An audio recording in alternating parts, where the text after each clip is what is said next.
This is the Times Television Network, and you're watching Times Now.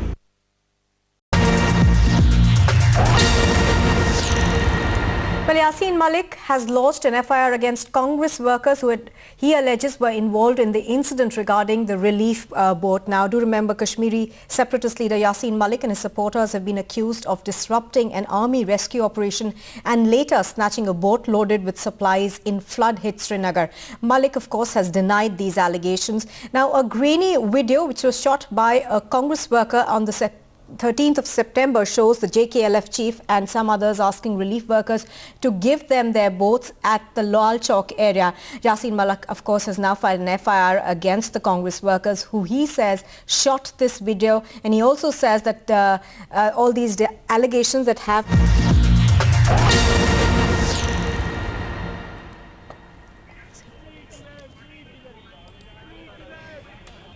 Well, at this point in time, let's cut across the protests that are happening outside Hyderabad House.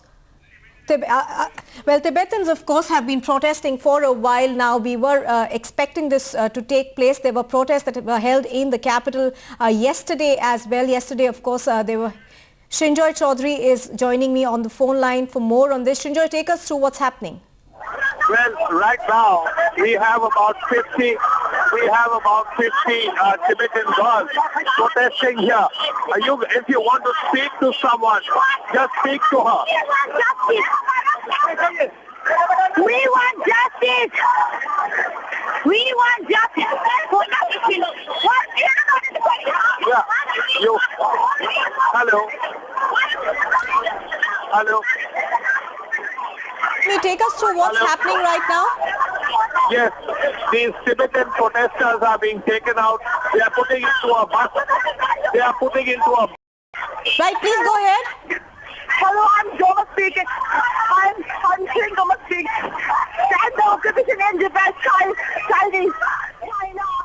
Well, there's a lot of commotion at this moment. We are trying to get across to our correspondent Srinjoy Chaudhary. Do remember, Tibetans have been protesting since yesterday in various parts of Delhi. There was a protest in the Majnu Tila area yesterday. They also protested outside the Chinese ambassador's residence and offices in New Delhi. Now this protest again being carried out in the capital. It does coincide, of course, with the fact that the Chinese president is in India. He's on a 3-day trip and he is at the Hyderabad House now. There are expected to be deals that will be signed and bilateral agreements that will be signed between India and China very shortly. The Chinese president, of course, has been welcomed in India. He's been given a grand welcome. Tibetan protesters are continuing, however, to protest outside the Hyderabad House in the capital. Security at a very high level outside the Hyderabad House, where heads of both countries will be meeting and signing key agreements. Srinjoy Chaudhary is back with us on the phone. Well, in fact, Sneha is joining us on the phone line. Sneha, security on high alert. These protests would have been anticipated. Sneha? Out in the national capital, obviously protesting the visit of the Chinese president to India. Well, this is something that is not expected, that is not unexpected as a matter of fact. More than one occasion, each time any dignitary from China has visited India, there's always been a protest by Tibetans. Many times in the national capital, there is a large, significant number of Tibetans living in the national capital. And of course, the conflict with China is something that resurfaces every time a Chinese dignitary visits India. This has happened in the past as well. And right now in the heart of the national capital, Hyderabad House, Tibetans protesting. And this is something that was expected. Of course, Tibetans have protested in other parts of the city as well, like Majnu Tila, where we got a report from earlier, but of course now in Hyderabad House. Now, Sneha, also the Tibetan government in exile, which is based out of India, released a statement yesterday. Their Prime Minister in exile also did speak to Times Now. In fact, many of these Tibetans raising the issue of how the Indian government should take up the issue of Tibet, with the Chinese president who is visiting India at the moment. And this is the primary demand of Tibetans living in the national capital, that why should not Indian government take up the issue of Tibet with the Chinese dignitary who is visiting in the national capital, registering a protest here in the heart of the national capital outside Hyderabad, very, very symbolic. And like I said, in other parts of the city as well, Majnu Ka Tila being one of them, where many Tibetans live in the national capital. Actually, it is the area which is inhabited by Tibetans in New Delhi, and that's where they've been protesting, and now shifted the protest to Hyderabad House. Stay with us, Neha. Srinjoy Chaudhary is also joining us on the phone line. Srinjoy, Tibet has been a sticky issue for China for several years. It has many times raised this issue with India over why the Tibetan government in exile is working out of here. Is this issue going to be brought up between the two countries as protesters as well as the Tibetan government in exile, which functions out of India, has spoken about and demanded? Well, as far as Tibet is concerned, the issue is likely to be brought up by the Chinese side, who will say, why are you allowing the Dalai Lama to come to Arunachal and so on. But what we've been seeing outside right now is utter chaos, because there were several dozen Tibetan nationals who were here and who were demonstrating very loudly and vociferously, and it was very chaotic, because there were several dozen of them. There are hundreds of sort of policemen around, and many of them are catching hold of these Tibetan women and dragging them into either buses or, of course, jeeps. There was it just got to an end. I think the last few Tibetan ladies who are protesting are being taken away. This has been a difficult time. There is still a lot of protesters here. One or two of them are still here, and they are being taken away now. This has been going on for the last 2 or 3 minutes now. The last 5 minutes, the demonstration, suddenly the Tibetans landed up here and started protesting vociferously about free Tibet. And all they were saying is free Tibet, we want freedom, we want freedom. And at this point, the police had to intervene and ensure that everybody who was here, all Tibetan protesters, were taken out. The process is still going on. There are 1 or 2 Tibetan protesters who are still there, and they are, I think, perhaps the last one is being bodily picked up by policemen and taken into jeeps, because this has been a major embarrassment for the Indian government. Here you have Tibetan protesters outside Hyderabad House, a few meters away from the major event of the day, the meeting between Narendra Modi and of course Xi Jinping. And here you have all of them being taken away, pushed into vehicles or dragged into vehicles and taken away. So I think the last few protesters are still here. They are still screaming, they are still shouting, and they are now being taken away at this moment. 1 or 2 of them are still there. They are lying on the floor. They are lying outside Hyderabad House. They are refusing.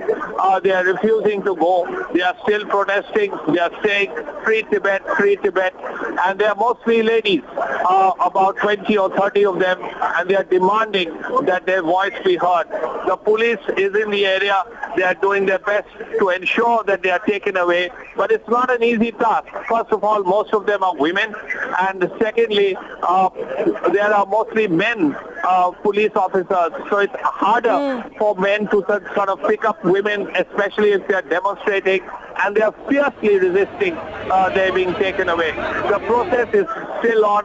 I think the last few demonstrators are left. They are being taken away right now, because this has got completely out of hand. Here you have all these demonstrators inside. In front of me, there must be about 100 policemen, including ACP senior officers, and all they are saying is free Tibet, free Tibet. There is not much these policemen can do, because you have 20, 30 women, most of whom have been taken away. 1 or 2 are still left, and their resistance is fierce, to say the least. Because, I mean, even when they are being dragged inside vehicles, and I see one of them being dragged in, and the last 2 are being dragged out right now, it's still a very, very fierce resistance from these women who are refusing to be allowed to be pushed into these vans. And I can see them being taken in right now. You can hear them screaming in the background. You can hear the noise in the background. I can see senior policemen, all of whom are they have cordoned off the area. I'm inside the cordon, and you can hear all these Tibetan women saying, "Free Tibet, and so on. This has been a security lapse in a sense. Nobody ever thought that these Tibetan women would come right up to Hyderabad House, right to the gate of the Hyderabad House, where Indian and Chinese speaking officials are speaking. So this is a big moment. This is a moment when you have all these people screaming their heads off, as you can see, as you can hear, and all what I'm hearing from them is free Tibet, free Tibet. Absolutely, Srinjoy. As you're mentioning, Srinjoy, Indian security agencies, also the Delhi police, kind of caught unawares over there. They did not expect these women protesters to turn outside the venue of the crucial talks between India and China. But do you expect this to cast a shadow on the talks that are going on inside? Oh yes, undeniably it will cast a shadow, and I think the last vehicle is taking away these Tibetan protesters, and they have finally, I think, moved out or are in the process of moving out, but there is an impact.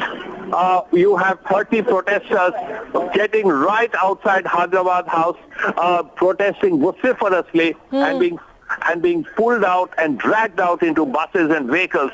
It was not a happy sight, as you can see, and very, very clearly this is going to cast a shadow on this entire visit. Now, Srinjoy, do you also expect the Chinese side now to be more aggressive on this issue, because they have time and again spoken to India about Tibetans who are living in exile, about the fact that the Dalai Lama as well as the Tibetan government in exile does operate out of India? I would expect that to happen. Surely they would happen, because in the past the Chinese have been very, very serious about it. They have said, why are you allowing the Dalai Lama to come? And now, of course, after a protest like this, and they are very clear, and they have seen it themselves, what has happened. So it's very, very clear that the Chinese could be very tough on this issue in the near future. Right, Srinjoy, stay with us. Also joining me from Delhi is Maruf Raza. He's a strategic expert. Maruf, do you expect this incident to cast a shadow on the talks that are going inside Hyderabad House? This, of course, does seem that the Delhi police was caught unawares, because most of these protesters happen to be women and they're not able to deal with this situation. Well, quite clearly they are going to cast a negative shadow on Sino-Indian relations, primarily because the Chinese are not used to such kind of public demonstrations and chaos. They come down very heavily on public demonstrations, as we saw in the case of Tiananmen Square and in the years thereafter. And they are not able to appreciate the fact that India is a democracy where free speech is allowed, and they probably see it as an act being conducted by some elements in the Indian system who do not want Sino-Indian relations to move forward. They see it as an act which is probably being encouraged to embarrass the Chinese president. Quite clearly, we understand that these have been events which have gone out of hand as far as management of the situation is concerned by the police and other security forces. Now, as far as China's position on Tibet is concerned, China is very clear that it is not going to accept any international negotiation. In fact, they have been lobbying hard, not just on the geopolitical front and at the UN, but even through various other agencies where they link support for China's position with the kind of financial investment China is willing to make in those countries and in those agencies. So China wants to buy its way out of the problem. Its hold on Tibet is firm and complete. It will not relent or negotiate, and the Tibetans are also would do well to understand they can agitate for all their lives worth, but the Chinese are not going to relent, nor can India do anything substantial to support their cause except for giving them hospitality, and then in cases like this being embarrassed for the hospitality that India has extended to the Tibetans. Now, Tibetans must realize put this in perspective. On the one side, you have these demonstrations that are taking place right outside the venue for crucial talks between the two countries. On the other side, you have incursions in the Chumar sector which continue. In fact, just last night, In fact, just last night, China is believed to have pushed in 100 troops. Now, how do both these situations play out as talks are being held between both Asian giants? Well, firstly, nothing happens in China without the approval of the highest authorities. And in the case of military intrusions on the border with China, this evidence shows that this has the consent of the highest decision makers in China, both last year and this year. There have been visitors to the region from the Politburo and from the CMC. Therefore, this carries the stamp of approval of the highest military commanders. President Xi is the overall supreme commander of all elements in China. But please understand, President Xi's philosophy of making China wealthy and strong includes doing more trade in China's benefit and not being compromising on China's territorial interest vis-a-vis Japan, Vietnam, South China Sea, or with India. So let us not expect China to relent on its position unless India begins a new complete approach towards China, which includes perception management and getting China to change its view of a country that China walked around and defeated very easily because of our political leadership's follies in 1962.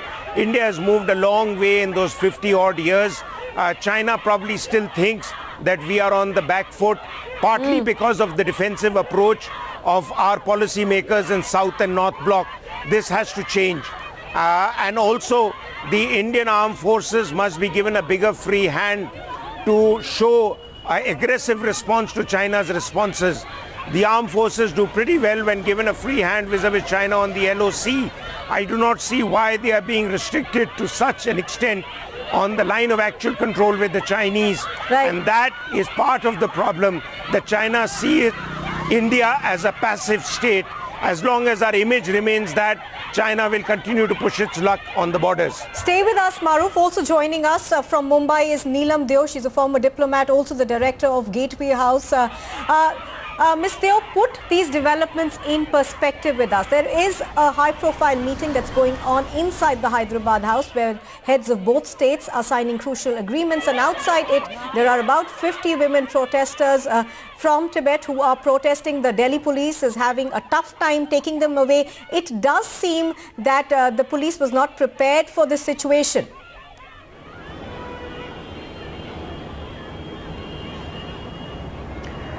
Well, you know, I agree mostly with what Maruf has been telling us, but I would say that on the Tibet question, we should also take a long view, as China often does on most issues. Excuse me. China has actually the scale and the speed with which China has changed the demography of Tibet and of Xinjiang, two provinces, both of which have restive populations, are now minorities in their own areas. But, you know, history has a way of continuing to happen and surprising everybody. So changing the demography by design can often backfire. The Tibetans may not be able to do anything at the moment to recover even some rights of autonomy. But in the long run, these things come back to haunt governments. So I think that yes, it is unfortunate that there has been this demonstration which has been in this untidy and sad way, but the Tibetan identity is very strong, and I think that we should not assume that the history of Tibet is over. The second thing that I would like to point out is that there were some signals that... Please carry on, please carry on. Yes? Please carry on with what you say. Yeah, well, the other thing I was going to say is regarding the border, where there are these incursions, and in fact the scale of the incursions from the Chinese side has stepped up instead of diminishing, which would be the normal way that any government would proceed. The president of China, the most powerful man who heads himself the military committee, the national security committee, etc., and these incursions are going on. So we have to assume that this is by design and not by accident. At the same time, we should recall that the Chinese president had received our National Security Advisor, Mr. Doval, 10 days ago.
These are visuals of Tibetan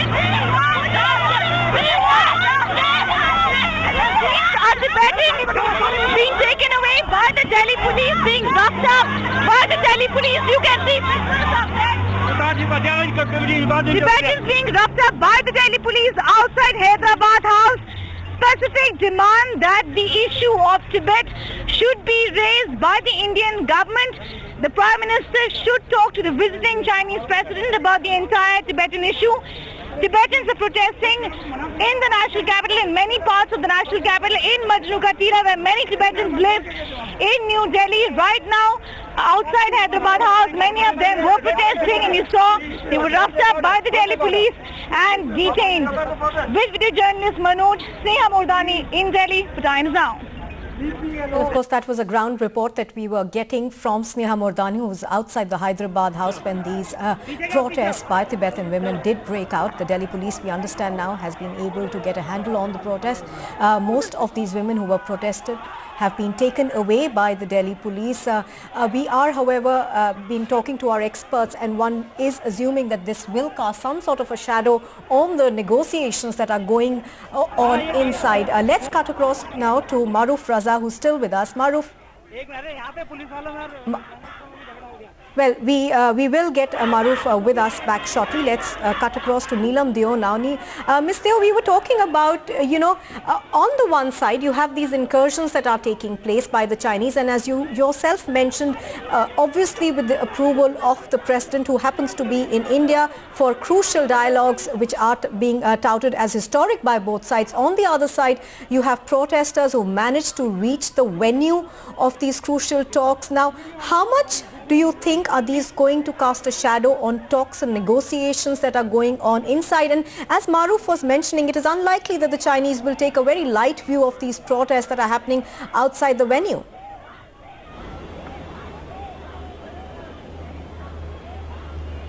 Well, I think that every time we have interaction with China, they always take up the Tibetan issue. I hope that we will take up just as strongly the issue of the incursions on the border. You know, these items are there on the agenda whenever the Indians and Chinese meet at high levels. The situation vis-a-vis the Tibetans is not going to change soon, but we have had some signals from China that they might be willing to take the discussions on the border to the next level, and that is how it was interpreted when President Xi received our National Security Advisor, who was in Beijing about 10 days ago, to prepare for this visit. So I don't see necessarily that we should see these as casting shadows or making the negotiations more difficult. These are issues between India and China. They should be discussed, and I have no doubt that they are on the agenda every time the leadership from China and India interact. And they have been discussed well before this new government came into power in Delhi. So they will continue to be discussed and they will continue to be on the agenda. Right, Ms. Theo, do stay with us. We slip into a very short break here. When we return, we will continue this coverage